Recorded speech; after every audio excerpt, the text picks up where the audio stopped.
दोस्तों, आपका स्वागत है मेरे YouTube channel reality in our life पर। तो मैं आज की इस वीडियो में बात करूंगा कि एआई क्या है और ये इंसानों के लिए कैसे फायदेमंद और कैसे हानिकारक हो सकता है। दोस्तों, आर्टिफिशियल इंटेलिजेंस एक टेक्नोलॉजी नहीं बल्कि ऐसी शक्ति है जिसने इंसान की सोच को नई दिशा दी है और फ्यूचर को नई ऊंचाई तक पहुंचाने का काम किया है।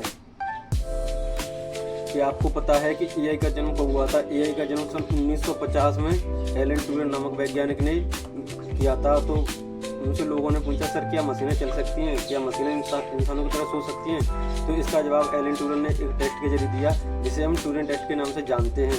सन 1956 में अमेरिका के डॉर्टमाउथ कॉलेज में एक कॉन्फ्रेंस हुई। उस कॉन्फ्रेंस में एआई को वर्किंग प्रोग्रेस में लिया गया और उसे आर्टिफिशियल इंटेलिजेंसी नाम दिया गया।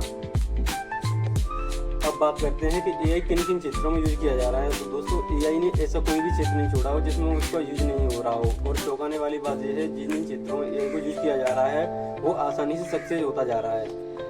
यूज चाहे कंप्यूटर रिलेटिव हो, चाहे होटलों में, चाहे फैक्ट्रियों में, चाहे कंपनियों में, ऐसी कोई जगह नहीं जहाँ पे एआई काम न कर रहा हो। अब बात करते हैं कि एआई काम कैसे करता है। एआई को काम करने के लिए 3 चीजों की आवश्यकता होती है। पहला डाटा, दूसरा एल्गोरिथम, तीसरा कंप्यूटर पावर।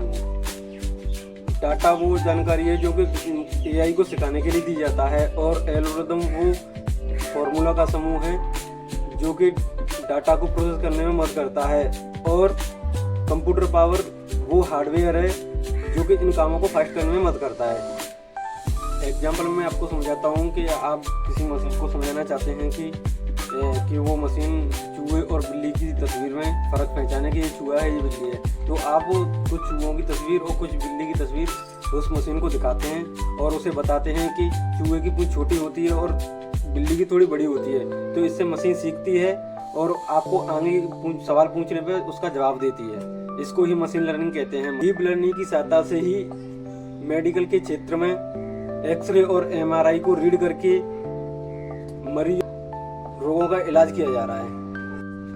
दोस्तों, अब हम बात करते हैं विजन की, कंप्यूटर विजन की। कंप्यूटर विजन की सहायता से ही मशीनें इमेज को देखकर पहचानती हैं कि ये टेबल है और ये कुर्सी है। एग्जाम्पल के तौर पे आपका मोबाइल आपके फेस को देखकर ही आपका मोबाइल का पैटर्न खोल देता है और बड़ी ही आसानी से आप मोबाइल यूज करते हो। ऐसे ही बहुत सारे फीचर्स हैं एआई में जो कि हमारी बहुत सी चीज़ों में यूज होते हैं, और इसी से रिलेटिव है गेमिंग और ट्रेडिंग प्लेटफॉर्म।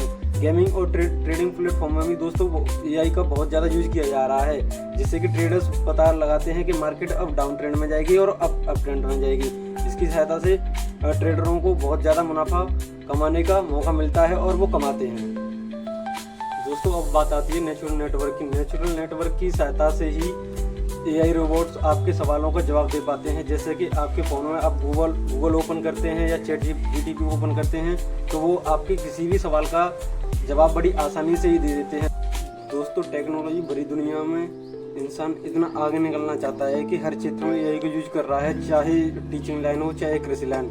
टीचिंग में भी एआई रोबोटों का यूज किया जा रहा है। अब टीचरों की भी आवश्यकता आगे नहीं पड़ेगी। हर एक स्टूडेंट के पास एक अपना एआई रोबोट टीचर होगा, जिससे कि एआई स्टूडेंट के दिमाग को पढ़ेगा और उसी के अकॉर्डिंग उसको समझाएगा और पढ़ाएगा। ऐसे ही कृषि के क्षेत्र में रोबोट और ड्रोनों का यूज किया जा रहा है, जिससे कि उसमें सेंसर लगाए जा रहे हैं और फसलों की जानकारी लेकर वो बताते हैं कि फसल में कितना पानी देना है और खाद देना है। और यहाँ तक कि वो अपने मौसम की जानकारी भी किसान को देते हैं, जिससे किसान को बहुत ज़्यादा फायदा होता है कि फसल में कितना पानी देना चाहिए, कितना खाद देना चाहिए। इन्हें डिफेंस सिस्टम में भी बहुत अच्छा कारनामा करके दिखाया है। आने वाले टाइम में एआई हर एक इंसान के पास पर्सनल असिस्टेंट बन के रहेगा, जो कि हमें वो सब सारी चीज़ें बताएगा जो कि हमारे हेल्थ के लिए आवश्यक होती हैं। हमें क्या करना चाहिए, क्या खाना चाहिए, कितना चलना चाहिए, कितना पानी पीना चाहिए, सब एआई बताएगा। और सबसे बड़ा सवाल ये आता है कि आने वाले समय में एआई इंसान की जगह ले लेगा? इसका जवाब है नहीं, क्योंकि इंसान के अंदर जो भावनाएं और जो नैतिक समझ होती है वो मशीनों के अंदर नहीं आ सकती है। मशीनें वही करती हैं जो उन्हें डाटा के रूप में पढ़ाया जाता है। आज की वीडियो में बस इतना ही। अगर तो आपको मेरी वीडियो अच्छी लगी हो तो वीडियो को लाइक और चैनल को सब्सक्राइब करें और आपकी AI को लेकर क्या राय है कमेंट बॉक्स में जरूर बताएं। थैंक यू, धन्यवाद।